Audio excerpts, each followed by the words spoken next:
The cause of suffering, Samudaya. There's a kind of pain that no medicine can heal. It's not in the body, but somewhere deeper, a quiet ache inside the heart. You may have everything you once wished for, a home, family, comfort, even peace on the outside, and yet something still feels incomplete. Why is that? Because what we call suffering is not a punishment from life. It is a message from within. The Buddha did not teach us to run away from pain, but to look deeply into it, to understand it, and through understanding, to be free. In his second noble truth, the truth of the cause of suffering, he revealed something extraordinary. Our pain has a logic. It follows a law. And that law is called karma, the law of cause and effect. Every thought, every word, every action we have ever done is like a seed, and suffering is simply the fruit of unwise seeds we once planted. Buddha taught, suffering is not sent by anyone. It arises from our own actions, our own words, our own thoughts. When we truly see this, something changes inside. We stop blaming the world and begin to understand ourselves. So today, let us take a gentle step inward to see what truly gives birth to pain and what sets the mind free. Part 2. Karma, the root of suffering. Buddha once said, "Suffering is not sent by anyone. It is born from our own actions, words, and thoughts." Let's talk about this word, karma. Many people think karma means destiny, something written long ago that we cannot change. But karma is not fate. Karma simply means action with intention. Every action we take, every word we speak, and every thought we repeat, they all plant a seed. When the conditions are right, those seeds grow into the fruit we call our life. If the seeds are wise, they blossom into peace. If they are unwise, they ripen into pain. So suffering does not fall from the sky. It is not sent by a god or by luck. It is simply the echo of our own mind. Buddha taught, when one's mind is impure, suffering follows as the wheel follows the ox that draws the cart. Think about it. When we hold anger in our heart for years, our body feels it too. The tension, the headaches, the tight chest.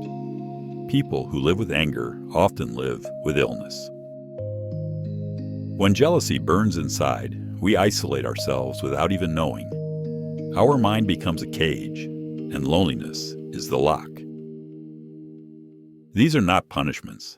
They are reflections. Karma is not a judge. It is a mirror. Every thought you repeat becomes your karma. Every emotion you feed becomes your experience. If we plant seeds of worry every morning, how can we expect a harvest of peace? If we plant seeds of compassion, how can life not respond with kindness? You see, karma is not only about the past. It is happening right now, in the way you look, the way you speak, the way you choose to respond. Each breath carries a choice, to continue the old habit of suffering or to plant a new seed of freedom. And the moment you see this clearly, you begin to heal, because you stop asking, "Why me?" and start seeing, "Ah, I understand." Understanding is liberation. When you know that pain arises from causes, you also know it can end, when those causes are no longer there. So karma is not a prison. It is a teacher.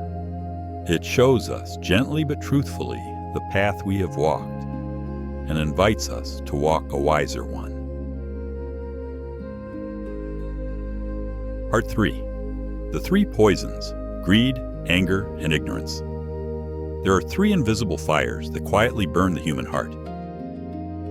They have no color, no smoke, yet they consume peace, compassion, and clarity. Buddha called them the three poisons: greed, anger, and ignorance. He said, when these three are uprooted, the mind becomes pure, like a lake untouched by wind. Let us look closely at each one, not to judge ourselves, but to understand, because understanding itself is already the beginning of freedom. 1. Greed, the hunger that never ends. Greed is not only about money or power. It is the subtle whisper inside the mind. I need more to be happy. Buddha taught, from craving comes sorrow, from craving comes fear. The tragedy of greed is this: the more we grasp, the emptier we feel. It's like drinking salt water and hoping to quench our thirst. Have you noticed, when we want someone to love us exactly the way we imagine, suffering begins the moment they don't? Desire tightens the heart. It makes us restless, anxious, never content. But when we pause and simply observe it, the grip begins to loosen. Try this gentle practice. Observe your craving with a soft breath. Notice how desire makes the heart tighten, and how awareness makes it soften again. Buddha taught, when one learns contentment, he possesses true wealth. To live with enough, not too much, not too little, is already peace. When the fire of greed cools, gratitude blooms like a lotus after rain. 2. Anger, the fire that burns. The holder. First, anger is not only shouting or fighting. It hides behind irritation, resentment, the quiet wish to see someone suffer. Buddha said, a mind of anger burns itself before it burns others. When anger visits, the body knows before the mind does. The heartbeat quickens, the breath becomes short, the face tightens. We think we are punishing someone else, but truly, we are hurting ourselves first. Hatred is like holding a burning coal and waiting for the other person to be burned. Buddha taught, hatred never ends by hatred, but only by love. This is the eternal law. From the same insight, envy, hatred, and anger are roots of sickness and suffering. You can practice this. When anger arises, breathe deeply and whisper within, this too shall pass. Let anger come, let it stay for a moment, then let it leave, like a cloud drifting across the sky. When the storm ends, you will see, the sky was never broken. Only the mind was shaken. 3. Ignorance, the sleep of the soul. Ignorance or delusion is not lack of education. It is the blindness that makes us believe this body, this mind, this me will last forever. Buddha said, ignorance is the root of all suffering. When we forget that all things change, we cling, we fear, we grieve. It's like a dreamer crying in a dream, not knowing it's just a dream. The pain feels real until the moment they awaken.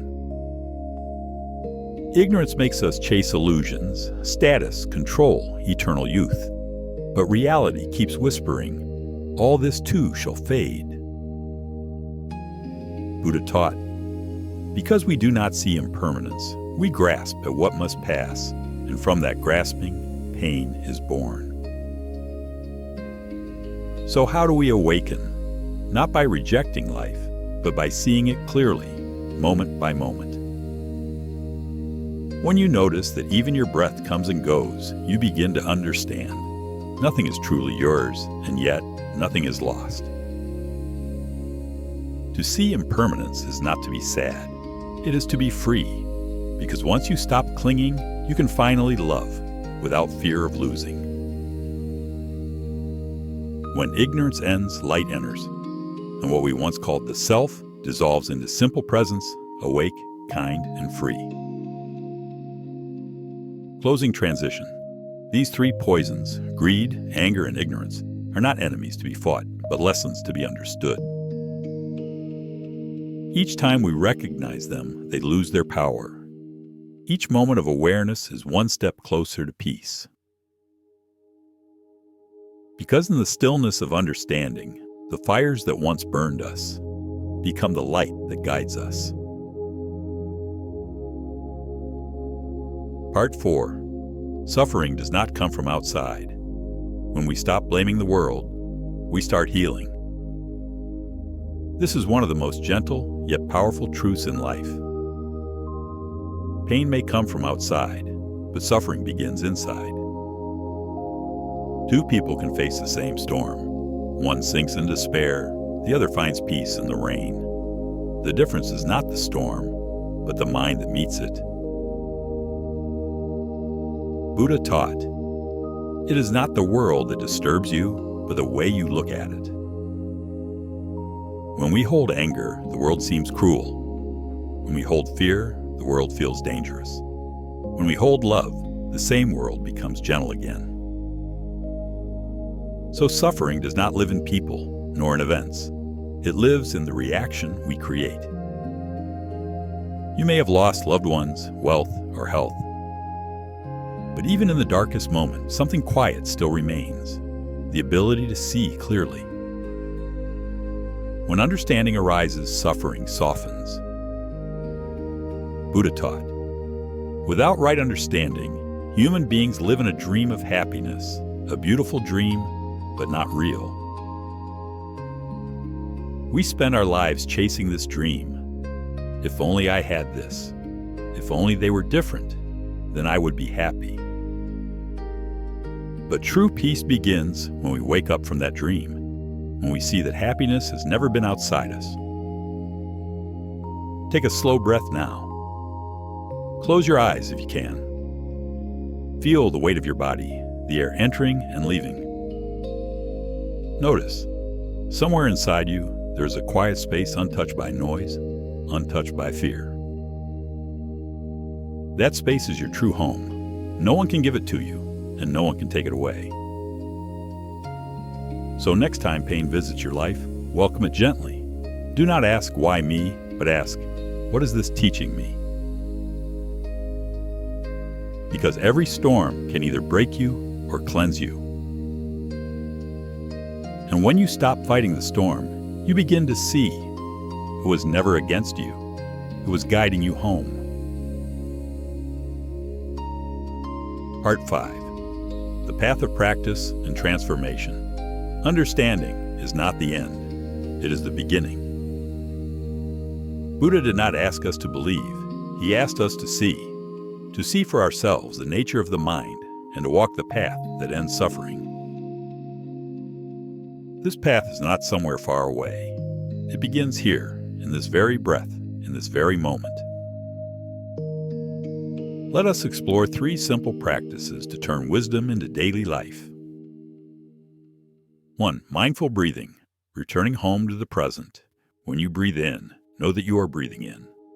When you breathe out, know that you are breathing out. That's all. Nothing to add, nothing to fix. Each breath becomes a gentle reminder. I am alive. I am here. The mind loves to wander, to the past that cannot be changed, or to the future that has not yet come. But the breath brings us back to now, the only place peace exists. As you breathe, feel the rise and fall of your chest, like a calm wave meeting the shore. Let the rhythm of breathing wash the dust from your thoughts. 2. Letting go. The art of releasing. To let go is not to give up. It is to stop clinging. Pain often lingers not because it's strong, but because we keep holding it. When sadness comes, don't fight it, don't feed it. Simply notice, this is sadness. It has come. It will pass. Every emotion is like a guest. It enters, stays for a while, and leaves when the door is open. Buddha taught, learn to let go. That is the key to happiness. Letting go is not losing what you love. It is loving without the need to possess. 3. Loving kindness, the medicine for all hearts. Now, breathe softly and whisper to yourself, May I be free from suffering. May I live in peace. Then extend that wish to someone you love. May you be free from suffering. May you live in peace. And then to someone you find difficult, because compassion is not tested by who you love, but by who you forgive. Each time you send kindness outward, your own heart expands. It becomes softer, lighter, free. Buddha taught, to practice is to train the mind, to master the body and speech, and to live in a way that harms neither oneself nor others. This is the real path of transformation, to live each day without causing suffering to yourself or to anyone. When you breathe with awareness, you return home. When you let go, you are no longer chained. When you love without conditions, you touch freedom itself. So don't rush toward enlightenment. Just walk, gently, moment by moment, in awareness and compassion. Because peace is not the destination. It is the way you walk. Part 6. Awakening is the key. We have walked together through the roots of suffering, karma, greed, anger, and ignorance. We have seen that pain is not our enemy, it is our teacher. When awareness arises, suffering begins to lose its power. Because every moment of mindfulness is like lighting a candle in a dark room. The darkness does not need to be pushed away. It disappears on its own. Buddha taught, the end of suffering begins when we stop running from it. So now, let us return to the breath. Feel your body, the weight of it, the quiet pulse of life flowing through. Notice if there is any tension, any tiredness, any ache. Don't resist it. Don't judge it. Just breathe with it, gently. Now feel your feelings. Are they pleasant, unpleasant, or neutral? Whatever they are, just know them. They come, they stay for a while, they go. Now look at the mind itself. Is it calm or restless? Is it kind or harsh? Whatever you find, let awareness hold it, like the sky holding clouds. With each breath, whisper softly within, may my mind be peaceful. May all beings be peaceful. And as you breathe out, release everything, every thought, every worry, every need to control. Just breathe and be free. Because peace was never far away. It has always been here, in your awareness.